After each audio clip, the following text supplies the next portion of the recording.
सिलाई मशीन से गलती से मेरी उंगली चुभ गई, फिर भी मुझे जरा भी दर्द नहीं हुआ। जब तक मेरे पीछे एक कैदी चिल्लाया नहीं, तब तक सबको समझ नहीं आया कि क्या हुआ था। जब से मेरे बेटे की मौत हुई है, मैं अपने बेटे की फोटो पकड़े हुए पूरी तरह सुन्न हो गई हूँ। मैंने गैस दबाई और उस ड्राइवर को मार डाला जिसने एक्सीडेंट किया था। मैं एक कातिल के तौर पर जेल गई, भले ही मेरा हाथ इस तरह छिदा हुआ था। मैंने बिल्कुल भी एक्सप्रेशन नहीं दिखाया। दूसरे सभी कैदी मुझे बेरहम कहते थे। जेल तक मेरी बड़ी बहन ने मुझे बदल दिया। उसने फर्श पोंछने में मेरी मदद करने की पहल की। मुझे तब भी कुछ महसूस नहीं हुआ, ये देखते हुए कि एक हाथ से कपड़े धोना मेरे लिए कितना मुश्किल था। वह फिर से मदद के लिए आगे आई। जब मुझे किसी की सबसे ज्यादा जरूरत होती थी, वह हमेशा सही समय पर आती थी। आखिरकार मैंने उससे पूछा कि उसने मेरी मदद क्यों की। उसने कहा कि वह मुझ में खुद को देखती है। हम धीरे धीरे करीब आ गए। साल बीत गए। एक दिन वार्डन ने उसे बाहर बुलाया। जब वह वापस आई तो उसने मुझे बताया उसे लिवर कैंसर था और उसके पास ज्यादा टाइम नहीं बचा था। लेकिन उसे एक बात का अफसोस था। फिर उसे पता चला कि उसके पति का किसी और के साथ अफेयर चल रहा है। गुस्से में आकर उसने उन पर पेट्रोल डाल दिया। उन्हें जिंदा जलाने का प्लान बनाया, लेकिन आग पड़ोसी के घर तक फैल गई, जिससे 3 लोगों का एक बेगुनाह परिवार मर गया। सिर्फ पड़ोसी का लड़का बच गया।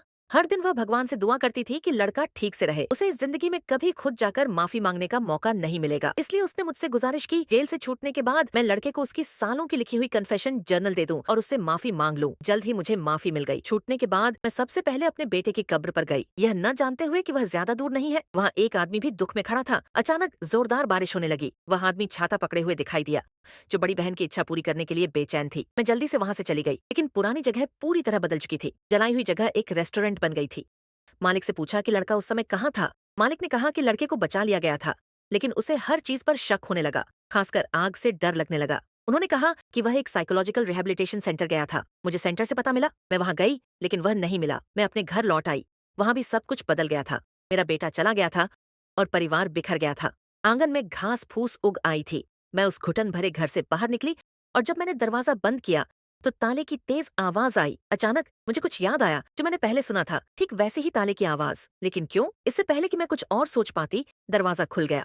एक पड़ोसी ने फोन करके कहा कि वह आदमी वापस आ गया है, घर पर अपने घावों का इलाज कर रहा है। मैंने उसे टोका और तभी उसे पहचाना। वह वही आदमी था जिससे मैं कब्रिस्तान में मिला था। मैंने बड़ी बहन वाली नोटबुक निकाली। जब उसने अंदर रिपोर्ट देखी तो उसने कहा कि उसे पहले ही अंदाजा हो गया था कि मैं आऊंगी। उसे तो यह भी ठीक ठीक पता था कि मैं क्या कहने वाला हूँ। उसने जानबूझकर कहा कि वह उस इंसान को कभी माफ नहीं करेगा जिसने उसके परिवार को मारा है। असल में वे शब्द मेरे लिए थे। मुझे नहीं पता था कि मेरे सामने वाला आदमी मुझसे बहुत नफरत करता था। कब्रिस्तान में हमारी मुलाकात भी उसके प्लान का हिस्सा थी। मुझे लगा कि वह उसके लिए अपनी नफरत नहीं छोड़ सकता, इसलिए मैं हर दिन उससे मिलने जाती थी, इस उम्मीद में कि वह माफी शब्द कहेगा। लेकिन उसके धक्के और खींचतान ने मुझे और अंदर खींच लिया।